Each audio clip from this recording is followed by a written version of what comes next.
ਅੱਜ ਇੱਕ ਬੜਾ ਅਹਿਮ ਪ੍ਰੋਗਰਾਮ ਜਿਹੜਾ ਆਲ ਇੰਡੀਆ ਕਿਸਾਨ ਕਾਂਗਰਸ ਕਰਨ ਜਾ ਰਹੀ ਆ 9 ਦਸੰਬਰ ਨੂੰ ਜੰਤਰ ਮੰਤਰ ਵਿਖੇ ਅਸੀਂ ਇੱਕ ਬਹੁਤ ਵੱਡਾ ਰੋਸ ਪ੍ਰਦਰਸ਼ਨ ਕਰਨ ਜਾ ਰਹੇ ਹਾਂ ਕਿਸਾਨਾਂ ਤੇ ਖੇਤ ਮਜ਼ਦੂਰਾਂ ਦੇ ਹੱਕ ਵਿੱਚ। ਇਸ ਦੀ ਨੌਬਤ ਇਸ ਲਈ ਆਈ ਕਿਉਂਕਿ ਜਦੋਂ ਸੰਯੁਕਤ ਕਿਸਾਨ ਮੋਰਚੇ ਦਾ ਅੰਦੋਲਨ ਖਤਮ ਕੀਤਾ 2021 ਵਿੱਚ ਬੀਜੇਪੀ ਦੀ ਸਰਕਾਰ ਨੇ, ਤਾਂ ਉਹਦੇ 'ਚ ਬੜੇ ਪੁਖਤਾ ਵਾਅਦੇ ਕੀਤੇ ਸੀਗੇ ਕਿਸਾਨ ਜਥੇਬੰਦੀਆਂ ਨਾਲ ਕਿ ਅਸੀਂ ਤੁਹਾਡੇ ਸਾਰੇ ਵਾਅਦੇ ਜਿਹੜੇ ਅਸੀਂ ਲਾਗੂ ਕਰਾਂਗੇ ਤੇ ਤੁਸੀਂ ਅੰਦੋਲਨ ਕਿਰਪਾ ਕਰਕੇ ਚੱਕ ਲਿਓ। ਕਿਉਂਕਿ ਯੂਪੀ ਦੀ ਇਲੈਕਸ਼ਨ ਆ ਰਹੀ ਸੀਗੀ, ਬੀਜੇਪੀ ਬਹੁਤ ਵਰਿਡ ਸੀਗੀ, ਤਾਂ ਕਿਸਾਨਾਂ ਨੇ ਉਹਨਾਂ ਤੇ ਭਰੋਸਾ ਕਰਕੇ ਅੰਦੋਲਨ ਚੱਕ ਲਿਆ। ਬੜੇ ਅਫਸੋਸ ਨਾਲ ਕਹਿਣਾ ਪੈਂਦਾ ਕਿ ਸਵਾ ਸਾਲ ਬੀਤਣ ਤੋਂ ਬਾਅਦ ਜਿਹੜਾ ਐਡਾ ਲੰਬਾ ਕਿਸਾਨ ਅੰਦੋਲਨ ਚੱਲਿਆ, ਜਿਹਦੇ 600-700 ਕਿਸਾਨ ਜਿਹੜੇ ਸੀਗੇ ਉਹਨਾਂ ਨੇ ਆਪਣੀ ਜਾਨਾਂ ਗਵਾਈਆਂ, ਲੇਕਿਨ ਇਹ ਸਵਾ ਸਾਲ ਤੋਂ ਬਾਅਦ ਕੋਈ ਵੀ ਉਹਨਾਂ ਦੀ ਜਿਹੜੀ ਮੰਗ ਸੀਗੀ ਉਹ ਪੁਖਤਾ ਲਾਗੂ ਨਹੀਂ ਕੀਤੀ ਗਈ ਪ੍ਰੋਪਰਲੀ। ਮੈਂ ਤੁਹਾਨੂੰ ਕੋਈ 8-9 ਨੁਕਤੇ ਗਿਣਾਉਣੇ ਨੇ। ਕੁਝ ਕਿਸਾਨ ਅੰਦੋਲਨ ਦੇ ਜਿਹੜੇ ਨੁਕਤੇ ਸੀ ਉਹ ਵੀ, ਕੁਝ ਨਵੇਂ ਨੁਕਤੇ ਵੀ ਨੇ ਜਿਹੜਾ ਅਸੀਂ ਆਲ ਇੰਡੀਆ ਕਿਸਾਨ ਕਾਂਗਰਸ ਆਉਣ ਵਾਲੇ ਸਮੇਂ 'ਚ 2024 ਦੇ ਜਿਹੜਾ ਸਾਡਾ ਇਲੈਕਸ਼ਨ ਮੈਨੀਫੈਸਟੋ ਬਣੇਗਾ ਕਾਂਗਰਸ ਪਾਰਟੀ ਦਾ, ਉਹਦੇ 'ਚ ਅਸੀਂ ਕੋਸ਼ਿਸ਼ ਕਰਕੇ ਉਹ ਇਨਕਲੂਡ ਕਰਾਵਾਂਗੇ ਤਾਂ ਕਿ ਦੇਸ਼ ਦੇ ਕਿਸਾਨਾਂ ਤੇ ਖੇਤ ਮਜ਼ਦੂਰਾਂ ਦੇ ਨਾਲ ਜਿਹੜਾ ਹੈ ਉਹ ਠੋਸ ਵਾਅਦੇ ਕੀਤੇ ਜਾ ਸਕਣ।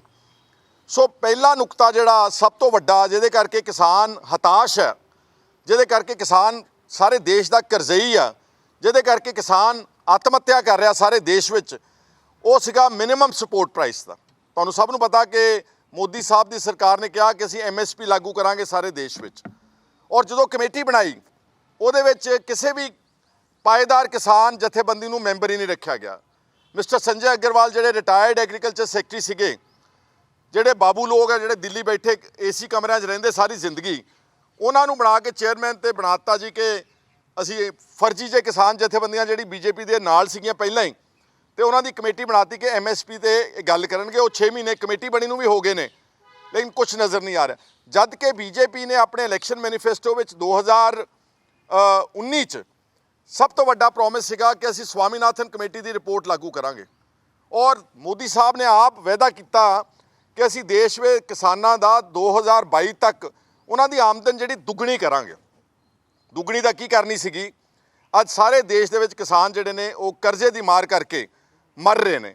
ਜਿਹੜਾ ਆਫੀਸ਼ੀਅਲ ਡਾਟਾ ਗਵਰਨਮੈਂਟ ਨੇ ਰਿਲੀਜ਼ ਕੀਤਾ ਉਹਦੇ ਮੁਤਾਬਕ 4 ਲੱਖ ਕਿਸਾਨਾਂ ਨੇ ਪਿਛਲੇ ਕੁਝ ਸਾਲਾਂ ਦੇ ਵਿੱਚ ਆਤਮ ਹੱਤਿਆ ਕੀਤੀ ਹੈ। ਇਹ ਉਹ ਆ ਜਿਹੜਾ ਸਰਕਾਰੀ ਡਾਟਾ ਵਾ। ਜਦ ਕਿ ਸਾਡਾ ਮੰਨਣਾ ਵਾ ਕਿ ਪੰਜਾਬ ਸਮੇਤ ਹਰਿਆਣਾ, ਤਾਮਿਲਨਾਡੂ ਤੱਕ ਬਹੁਤ ਜ਼ਿਆਦਾ ਆਤਮ ਹੱਤਿਆ ਹੋ ਰਹੀਆਂ, ਬਹੁਤ ਜ਼ਿਆਦਾ ਕਰਜ਼ਾ ਕਿਸਾਨਾਂ ਤੇ ਖੇਤ ਮਜ਼ਦੂਰਾਂ ਤੇ। ਸੋ MSP ਸਵਾਮੀਨਾਥਨ ਕਮੇਟੀ ਦੇ ਜਿਹੜਾ ਫਾਰਮੂਲਾ ਸੀਗਾ C2 + 50% ਫਾਰਮੂਲੇ ਦੇ ਹਿਸਾਬ ਨਾਲ ਲਾਗੂ ਹੋਣਾ ਚਾਹੀਦਾ ਵਾ। ਯਾਨੀ ਕਿ ਜਿੰਨੀ ਕੋਸਟ ਇਨਪੁਟ ਦੀ ਆਵੇਗੀ ਫਸਲਾਂ ਦੇ ਵਿੱਚ ਉਹਨੂੰ ਪੈਦਾ ਕਰਨ ਵਿੱਚ, ਉਹਦੇ ਓਵਰ ਐਂਡ ਅਬਵ 50% ਮੁਨਾਫੇ ਦੇ ਉੱਤੇ ਕਿਸਾਨਾਂ ਨੂੰ MSP ਦਿੱਤੀ ਜਾਵੇਗੀ।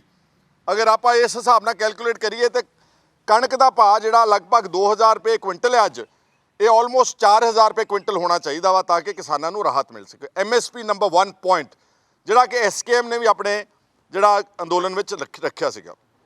ਕਮੇਟੀ ਅਸੀਂ ਰਿਜੈਕਟ ਕਰ ਚੁੱਕੇ ਹਾਂ। ਸਾਰਾ ਆਪੋਜੀਸ਼ਨ ਪਾਰਟੀਆਂ, ਸਾਰੇ ਕਿਸਾਨ ਜਥੇਬੰਦੀਆਂ, ਇਹ ਕਮੇਟੀ ਦੁਬਾਰਾ ਬਣਨੀ ਚਾਹੀਦੀ MSP ਵਾਲੀ, ਔਰ ਇਹਦੇ 'ਚ ਫੇਅਰ ਰਿਪਰੈਜ਼ੈਂਟੇਸ਼ਨ ਕਿਸਾਨਾਂ ਨੂੰ ਸਾਰਿਆਂ ਨੂੰ ਮਿਲਣੀ ਚਾਹੀਦੀ ਹੈਗੀ ਆ। ਔਰ ਇਸ ਤੋਂ ਇਲਾਵਾ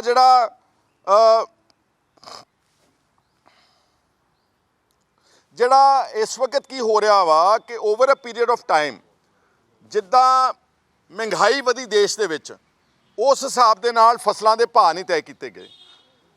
ਇਨਫਲੇਸ਼ਨ ਦੇ ਕਰਕੇ ਪ੍ਰਾਈਸ ਇੰਡੈਕਸ ਦੇ ਨਾਲ ਕਿਸੇ ਫਸਲ ਦਾ ਭਾਅ ਤੈਅ ਕਰਨ ਲੱਗਿਆ ਜੋੜਿਆ ਨਹੀਂ ਗਿਆ, ਜਿਹਦੇ ਕਰਕੇ ਸਾਰੇ ਦੇਸ਼ ਦਾ ਮੈਂ ਜ਼ਿਕਰ ਕੀਤਾ ਤੁਹਾਨੂੰ ਪਹਿਲਾਂ ਕਿ ਬਹੁਤ ਵੱਡੇ ਪੱਧਰ 'ਤੇ ਕਰਜ਼ਾ ਚੜਿਆ। ਉਹ ਕਰਜ਼ਾ ਥੋੜ੍ਹਾ ਕਰਜ਼ਾ ਵਾ। ਛੋਟੇ ਅਤੇ ਦਰਮਿਆਨੇ ਕਿਸਾਨ ਦਾ 2 ਲੱਖ ਰੁਪਈਆ, 3 ਲੱਖ ਰੁਪਈਆ, 4 ਲੱਖ ਰੁਪਈਆ, 10 ਲੱਖ ਰੁਪਈਆ, ਜਿਹਦੇ ਕਰਕੇ ਜਦੋਂ ਨਹੀਂ ਦੇ ਸਕਦੇ ਬੈਂਕਾਂ ਵਾਲੇ ਤੇ ਸਰਕਾਰ ਪ੍ਰੈਸ਼ਰ ਪਾਉਂਦੀ ਹੈ, ਉਹ ਆਤਮ ਹੱਤਿਆ ਕਰਦੇ ਨੇ। ਜਦ ਕਿ ਇਹਦੇ ਮੁਕਾਬਲੇ 'ਤੇ ਪਿਛਲੇ ਪਾਰਲੀਮੈਂਟ ਸੈਸ਼ਨ ਵਿੱਚ ਰਾਜ ਸਭਾ ਗਵਰਨਮੈਂਟ ਨੇ ਡਿਸਕਲੋਜ਼ ਕੀਤਾ ਟੂ ਅ ਮੈਂਬਰ, ਉਹਨੂੰ ਡਿਸਕਲੋਜ਼ ਕੀਤਾ ਉਹਨਾਂ ਨੇ ਕਿ ਪਿਛਲੇ 5 ਸਾਲਾਂ 'ਚ ਬੀਜੇਪੀ ਦੀ ਸਰਕਾਰ ਨੇ 10 ਲੱਖ ਕਰੋੜ ਰੁਪਈਆ ਜਿਹੜਾ ਸੀ ਕਾਰਪੋਰੇਟ ਘਰਾਣਿਆਂ ਦਾ ਮਾਫ ਕੀਤਾ ਇਸ ਦੇਸ਼ ਵਿੱਚ। ਪਿਛਲੇ 5 ਸਾਲਾਂ 'ਚ 10 ਲੱਖ ਕਰੋੜ ਰੁਪਈਆ। ਔਰ ਇਹ ਕਰਜ਼ਾ ਹੈਗਾ ਅਡਾਨੀਆਂ ਦਾ, ਅੰਬਾਨੀਆਂ ਦਾ, ਟਾਟਿਆਂ ਦਾ, ਬਿਰਲਿਆਂ ਦਾ, ਇੱਕ ਪਰਿਵਾਰ ਦਾ, ਇੱਕ ਕਾਰਪੋਰੇਟ ਦਾ ਕਰਜ਼ਾ ਕਈ ਵਾਰੀ 4-4 5-5 ਹਜ਼ਾਰ ਕਰੋੜ ਰੁਪਇਆ ਮਾਫ ਹੋਇਆ ਵਾ, ਜਦ ਕਿ ਕਿਸਾਨਾਂ ਦੇ ਕਰੋੜਾਂ ਪਰਿਵਾਰ ਨੇ। ਜੇ ਆਪਾਂ ਪੰਜਾਬ ਦੀ ਗੱਲ ਕਰ ਲਈਏ ਤਾਂ 11 lakh families are into agriculture. 11 lakh ਪਰਿਵਾਰ ਪੰਜਾਬ ਦੇ ਵਿੱਚ ਖੇਤੀ ਕਰਦੇ, ਉਹਨਾਂ ਦਾ 1 ਲੱਖ ਕਰੋੜ ਰੁਪਇਆ ਕਰਜ਼ਾ ਵਾ, ਲੇਕਿਨ ਇਹਨੂੰ ਕਦੀ ਕਿਸੇ ਨੇ ਮਾਫ ਨਹੀਂ ਕੀਤਾ। ਕਰਜ਼ਾ ਅਗਰ ਕਾਰਪੋਰੇਟ ਦਾ ਮਾਫ ਹੋ ਸਕਦਾ ਤੇ ਫਿਰ ਕਿਸਾਨਾਂ ਦਾ ਤੇ ਖੇਤ ਮਜ਼ਦੂਰਾਂ ਦਾ, ਔਰ ਖੇਤ ਮਜ਼ਦੂਰਾਂ ਦਾ ਇਹ ਤੋਂ ਵੀ ਬਹੁਤ ਘੱਟ ਆ। 25,000 ਰੁਪਇਆ 50,000 ਰੁਪਇਆ ਗਰੀਬਾਂ ਦਾ, ਜਿਹੜੇ ਐਗਰੀਕਲਚਰ ਸੈਕਟਰ ਨਾਲ ਜੁੜੇ ਹੋਏ ਨੇ, ਉਹਨਾਂ ਦਾ ਜਿਹੜਾ ਕਰਜ਼ਾ ਹੈ ਉਹਦੀ ਮਾਫੀ ਦੀ ਗੱਲ ਅਸੀਂ ਇਸ 9 ਤਰੀਕ ਦੇ ਪ੍ਰਦਰਸ਼ਨ ਵਿੱਚ ਕਰਨ ਜਾ ਰਹੇ ਹਾਂ। ਨਾਲ ਹੀ ਬਹੁਤ ਇੰਪੋਰਟੈਂਟ ਗੱਲ ਹੈ ਕਿ ਜਿਹੜਾ ਰੇਟ ਆਫ ਇੰਟਰਸਟ ਹੈ ਬੈਂਕਾਂ ਦਾ ਐਗਰੀਕਲਚਰ ਸੈਕਟਰ 'ਚ, ਉਹ ਅਨਵਾਇਬਲ ਆ। ਇੰਨਾ ਕਿਸਾਨ, ਉਹਦੇ ਕੋਲ ਆਮਦਨ ਹੀ ਨਹੀਂ ਗੀ ਕਿ ਉਹ 10-11% ਵਿਆਜ ਭਰ ਸਕੇ।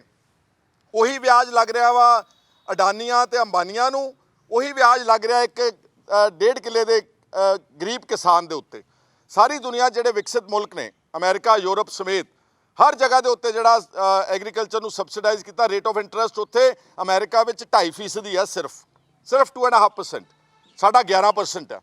ਅਸੀਂ ਚਾਹੁੰਦੇ ਹਾਂ ਕਿ ਰੇਟ ਆਫ ਇੰਟਰਸਟ ਪਹਿਲੇ ਝਟਕੇ ਵਿੱਚ 50% ਰੇਟ ਆਫ ਇੰਟਰਸਟ ਘਟਾਇਆ ਜਾਵੇ ਬੈਂਕਾਂ ਦਾ ਐਗਰੀਕਲਚਰ ਸੈਕਟਰ, ਟਰੈਕਟਰ ਲੈਣ ਵਾਸਤੇ, ਇੰਪਲੀਮੈਂਟ ਲੈਣ ਵਾਸਤੇ, ਖਾਦਾਂ ਲੈਣ ਵਾਸਤੇ, ਬੀਜ ਲੈਣ ਵਾਸਤੇ, ਦਵਾਈਆਂ ਲੈਣ ਵਾਸਤੇ।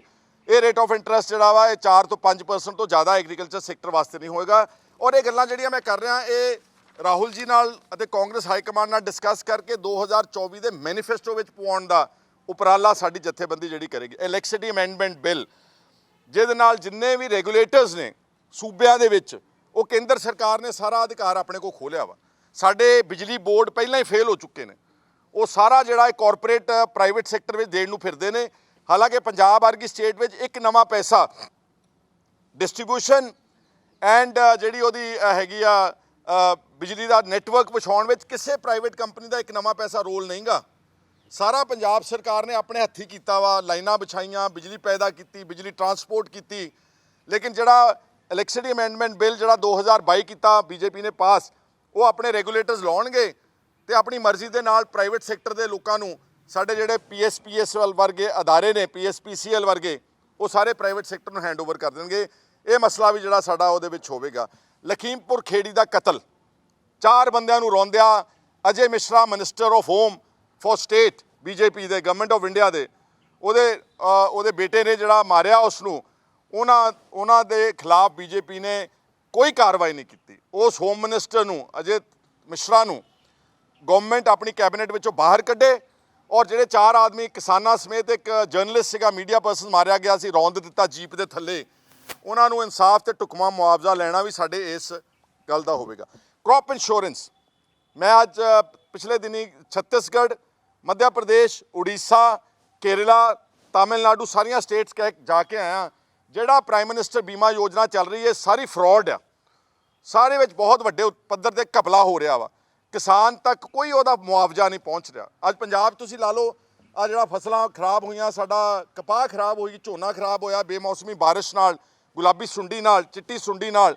ਇੱਕ ਨਵਾਂ ਪੈਸਾ ਮੁਆਵਜ਼ਾ ਸਰਕਾਰਾਂ ਨਹੀਂ ਦੇ ਪਾ ਰਹੀਆਂ, ਨਾ ਕਿਸੇ ਗਵਰਨਮੈਂਟ ਆਫ ਇੰਡੀਆ ਨੇ ਕ੍ਰੌਪ ਇੰਸ਼ੋਰੈਂਸ ਸਕੀਮ ਨੂੰ ਚੰਗੀ ਤਰ੍ਹਾਂ ਲਾਗੂ ਕੀਤਾ। This has to be revised and compensation insurance should be paid of 100% loss or whatever is the quantum of loss, but it should be paid in time and it should be paid transparently and in a proper effective manner. ਇਸੇ ਤਰ੍ਹਾਂ ਹੀ ਅੱਗੇ ਅਸੀਂ pension ਦੀ ਗੱਲ ਕਰ ਰਹੇ ਹਾਂ। ਦੇਖੋ, ਸਾਰੇ ਦੇਸ਼ ਵਿੱਚ ਜਿਹੜੇ ਮੁਲਾਜ਼ਮ ਨੇ 25 ਸਾਲ ਨੌਕਰੀ ਕਰਦੇ ਨੇ, ਉਹਨਾਂ ਨੂੰ ਅਖੀਰਲੀ ਤਨਖਾਹ ਦਾ 50% ਪੈਨਸ਼ਨ ਮਿਲਦਾ। ਲੱਖਾਂ ਰੁਪਏ ਪੈਨਸ਼ਨ ਲੈ ਰਹੇ ਨੇ ਜਿਹੜੇ ਇੰਪਲੋਈਜ਼ ਨੇ, ਅਸੀਂ ਉਹਨਾਂ ਦੇ ਖਿਲਾਫ ਨਹੀਂਗੇ। ਪਰ ਜਿਹੜਾ ਕਿਸਾਨ ਤੇ ਖੇਤ ਮਜ਼ਦੂਰ, ਉਹਨੇ ਸਾਰੀ ਜ਼ਿੰਦਗੀ ਦੇਸ਼ ਲਈ ਕੰਮ ਕੀਤਾ ਵਾ। ਸਵੇਰੇ 5 ਵਜੇ 4 ਵਜੇ ਉੱਠਦਾ, ਜਦੋਂ ਸਾਰਾ ਦੇਸ਼ AC ਛੱਡ ਕੇ ਸੁੱਤਾ ਹੁੰਦਾ ਵਾ, ਉਹ ਗਰੀਬ ਆਦਮੀ ਉੱਠ ਕੇ ਆਪਣੇ ਜ਼ਮੀਨਾਂ ਵਿੱਚ ਆਪਣੀਆਂ ਔਰਤਾਂ ਦੇ ਸਮੇਤ ਕੰਮ ਕਰਦੇ ਨੇ, ਉਹਨਾਂ ਨੂੰ ਕੋਈ ਪੈਨਸ਼ਨ ਨਹੀਂ ਗੀ। ਜਿਹੜਾ ਕਿਸਾਨ, ਇੱਕ ਫੈਮਿਲੀ ਯੂਨਿਟ ਦਾ ਇੱਕ ਕਿਸਾਨ ਜਦੋਂ 60 ਸਾਲ ਤੋਂ ਉੱਤੇ ਉਹਦੀ ਉਮਰ ਹੋ ਜਾਵੇ, ਸਾਡੀ ਜਥੇਬੰਦੀ ਪ੍ਰਪੋਜ਼ ਕਰੇਗੀ, ਉਹ ਅਫਕੋਰਸ ਨੈਗੋਸ਼ੀਏਬਲ ਹੈ ਕਿ 5,000 ਰੁਪਈਆ ਪ੍ਰਤੀ ਕਿਸਾਨ ਅਤੇ 5,000 ਰੁਪਈਆ ਇੱਕ ਜਿਹੜਾ ਕਿਸਾਨ ਦਾ ਖੇਤ ਮਜ਼ਦੂਰ ਆ, ਉਹਨਾਂ ਨੂੰ ਲਗਾਤਾਰ ਹਰ ਮਹੀਨੇ ਪੈਨਸ਼ਨ ਦਿੱਤੀ ਜਾਣੀ ਚਾਹੀਦੀ ਆ। ਇਹ ਵੀ ਇੱਕ ਬਹੁਤ ਇੰਪੋਰਟੈਂਟ ਹੈ। ਜਿਹੜੇ ਝੂਠੇ ਮੁਕੱਦਮੇ ਦਰਜ ਹੋਏ ਕਿਸਾਨਾਂ 'ਤੇ 30-35 ਹਜ਼ਾਰ, ਉਹ ਬੀਜੇਪੀ ਸਰਕਾਰ ਨੇ ਹਾਲੇ ਤੱਕ ਵਾਪਸ ਨਹੀਂ ਲਿਆ, ਉਹ ਵੀ ਸਾਡੇ ਇਸ ਏਜੰਡੇ 'ਤੇ ਹੋਵੇਗਾ। ਔਰ ਜਿਹੜਾ ਕੰਪਨਸੇਸ਼ਨ ਮਿਲਣੀ ਸੀ, ਜਿਹੜੇ ਲੋਕ ਮਾਰੇ ਗਏ ਨੇ, ਉਹ ਬਹੁਤ ਡਿਲੇਡ ਹੈ, ਬਹੁਤ ਥੋੜੀ ਆ, ਔਰ ਉਸ ਕੰਪਨਸੇਸ਼ਨ ਨੂੰ ਪੂਰਾ ਇਫੈਕਟਿਵਲੀ ਦੇਵੇ ਸਰਕਾਰ। ਇੱਕ ਸਕੀਮ ਮੈਂ ਆਪਣੇ ਵੱਲੋਂ ਸੁਜੈਸਟ ਕਰੂੰਗਾ, ਜਿਹੜੀ ਕਿ ਅਸੀਂ 24 ਦੇ ਮੈਨੀਫੈਸਟੋ 'ਚ ਪਾਉਣ ਦੀ ਪੂਰੀ ਕੋਸ਼ਿਸ਼ ਪਾਵਾਂਗੇ, ਕਿ ਜਿਹੜਾ ਮਨਰੇਗਾ ਸਕੀਮ ਹੈ ਇਸ ਦੇਸ਼ ਵਿੱਚ ਲੇਬਰ ਦਾ ਜਿਹੜਾ, ਉਹਦੇ ਵਿੱਚ ਉਹ ਸਕੀਮ ਬੜੀ ਅੱਛੀ ਇੰਟਰੋਡਿਊਸ ਕੀਤੀ ਸੀ, ਲੇਕਿਨ ਜਦੋਂ ਜ਼ਮੀਨ ਤੇ ਜਾਂਦੀ ਕੋਈ ਵੀ ਸਕੀਮ, ਉਹਦੇ 'ਚ ਘਪਲਾ ਬਹੁਤ ਹੋ ਰਿਹਾ ਵਾ। ਅਫਸਰ ਜਿਹੜੇ ਨੇ ਉਹ ਕਈਆਂ ਨਾਲ ਆਪਸ ਮਿਲੀ ਭੁਗਤ ਕਰਕੇ ਜੌਬ ਕਾਰਡ ਹੋਲਡਰਸ, ਉਹਨਾਂ ਨੂੰ ਵਿਚਾਰਿਆਂ ਨੂੰ ਪਤਾ ਵੀ ਨਹੀਂ ਹੁੰਦਾ, ਉਹਨਾਂ ਦੇ ਕਾਰਡਾਂ ਦੇ ਉੱਤੇ ਬੇਤਹਾਸ਼ਾ ਪੈਸਾ ਅਫਸਰਸ਼ਾਹੀ ਜਿਹੜੀ ਆ ਉਹ ਥੱਲੇ ਜ਼ਮੀਨ ਤੇ ਖਾ ਰਹੀ ਹੈ। ਔਰ ਇਸੇ ਤਰ੍ਹਾਂ ਹੀ ਉਹਨਾਂ ਨੂੰ ਕੰਮ ਵੀ ਨਹੀਂ ਮਿਲਦਾ ਲਗਾਤਾਰ ਸਾਲ। 100 ਡੇਜ਼ ਦੀ ਗਾਰੰਟੀ ਸੀਗੀ, 100 ਦਿਨ ਵੀ ਕੰਮ ਗਰੀਬਾਂ ਨੂੰ ਨਹੀਂ ਮਿਲਦਾ।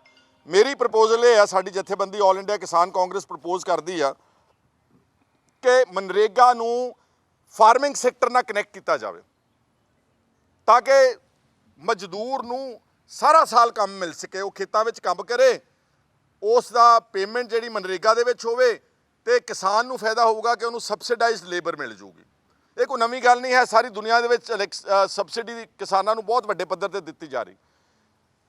ਜਾਂ ਸਾਰੀ ਸਰਕਾਰ ਖਰਚਾ ਚੱਕੇ ਮਨਰੇਗਾ ਦਾ ਖੇਤਾਂ ਦੇ ਵਿੱਚ ਕੰਮ ਕਰਨ ਵਾਸਤੇ, ਜਾਂ it can be worked out ਕਿ ਅੱਧਾ ਖਰਚਾ ਲੇਬਰ ਦਾ ਉਹ ਜ਼ਿਮੀਂਦਾਰ ਦਊ, ਕਿਸਾਨ ਦੇਣਗੇ, ਤੇ ਅੱਧਾ ਜਿਹੜਾ ਖਰਚਾ ਵਾ ਉਹ ਮਨਰੇਗਾ ਦੀ ਸਕੀਮ ਦੇ ਤਹਿਤ, ਕਿਉਂਕਿ ਮਨਰੇਗਾ ਦਾ ਪੈਸਾ ਵੇਸਟ ਹੋ ਰਿਹਾ, ਉਹਨਾਂ ਛੱਪੜਾਂ ਤੇ ਦੁਬਾਰਾ ਉਹਨਾਂ ਸੜਕ ਦੇ ਕੰਢਿਆਂ ਦੇ ਉੱਤੇ ਦੁਬਾਰਾ ਘਾਹ ਖੋਦਣ ਤੇ ਭੇਜਿਆ ਜਾਂਦਾ, ਜਿਹਦੀ ਕੋਈ ਪ੍ਰੋਡਕਸ਼ਨ ਨਹੀਂ ਗੀ, ਜਿਹਦੀ ਪ੍ਰੋਡਕਟਿਵਿਟੀ ਕੋਈ ਨਹੀਂ ਗੀ।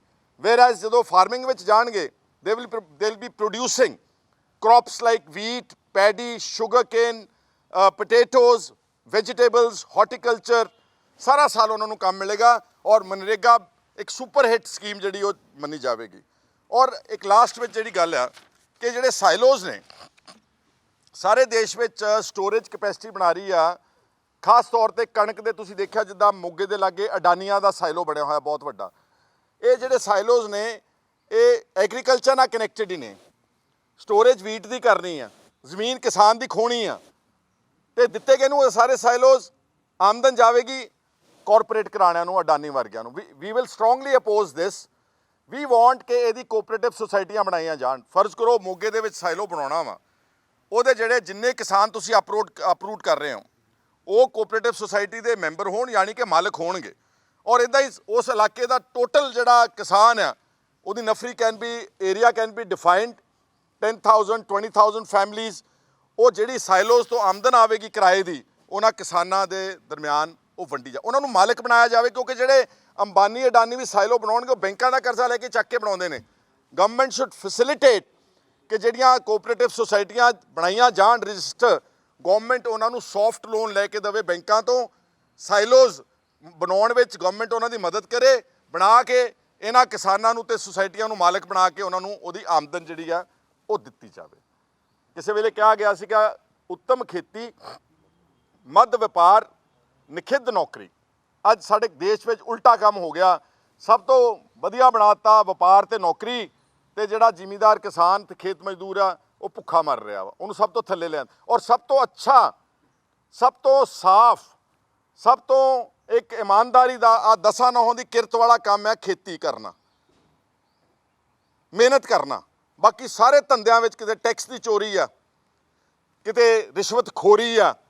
ਸਿਰਫ ਕਿਸਾਨ ਤੇ ਖੇਤ ਮਜ਼ਦੂਰ ਆ ਜਿਹੜਾ ਆਪਣੀ ਰੋਟੀ ਇਮਾਨਦਾਰੀ ਨਾਲ ਕਰਦਾ। ਸੋ ਇਸ ਕਰਕੇ ਗਵਰਨਮੈਂਟ ਆਫ ਇੰਡੀਆ ਦਾ ਨੂੰ ਦੇ ਕਿਸਾਨਾਂ ਤੇ ਖੇਤ ਮਜ਼ਦੂਰਾਂ ਦੇ ਮਸਲੇ ਸਰਕਾਰ ਦੇ, ਕੇਂਦਰ ਸਰਕਾਰ ਦੇ ਏਜੰਡੇ ਤੇ ਲਿਆਉਣਾ ਸਾਡੇ ਜਥੇਬੰਦੀ ਦਾ ਕੰਮ ਹੈ। ਤੇ ਇਸ ਕਰਕੇ ਅਸੀਂ 9 ਦਸੰਬਰ ਨੂੰ ਚਲੋ ਦਿੱਲੀ ਦਾ ਨਾਅਰਾ ਦਿੱਤਾ ਵਾ। ਅਸੀਂ ਬਹੁਤ ਵੱਡਾ ਇਕੱਠ ਕਰਾਂਗੇ ਜੰਤਰ ਮੰਤਰ ਤੇ, ਔਰ ਦਿੱਲੀ ਦੀ ਸਰਕਾਰ ਨੂੰ ਮਜਬੂਰ ਵੀ ਕਰਾਂਗੇ ਕਿ ਉਹ ਕਿਸਾਨਾਂ ਦੀਆਂ ਜਾਇਜ਼ ਮੰਗਾਂ ਮੰਨਣ, ਤੇ ਨਾਲ 2024 ਵਿੱਚ ਜਿਹੜਾ ਕਾਂਗਰਸ ਆਪਣਾ ਮੈਨੀਫੈਸਟੋ ਬਣਾਵੇਗੀ ਉਹਦੇ ਵਿੱਚ ਇਹ ਸਾਰੀਆਂ ਜਿਹੜੀਆਂ ਮੈਂ ਇਸ਼ੂਜ਼ ਆਊਟਲਾਈਨ ਕੀਤੇ ਨੇ, ਪਲੱਸ ਹੋਰ ਇੰਪੋਰਟੈਂਟ ਇਸ਼ੂਜ਼ ਜਿਹੜੇ ਨੇ ਉਹ ਐਗਰੀਕਲਚਰ ਸੈਕਟਰ ਦੇ, ਉਹਨਾਂ ਨੂੰ ਇਨਕਲੂਡ ਕੀਤਾ ਜਾਵੇਗਾ। ਇਸ ਮਕਸਦ ਨਾਲ ਤੁਹਾਨੂੰ ਸਾਰਿਆਂ ਨੂੰ ਅੱਜ ਦੱਸਿਆ ਸੀਗਾ।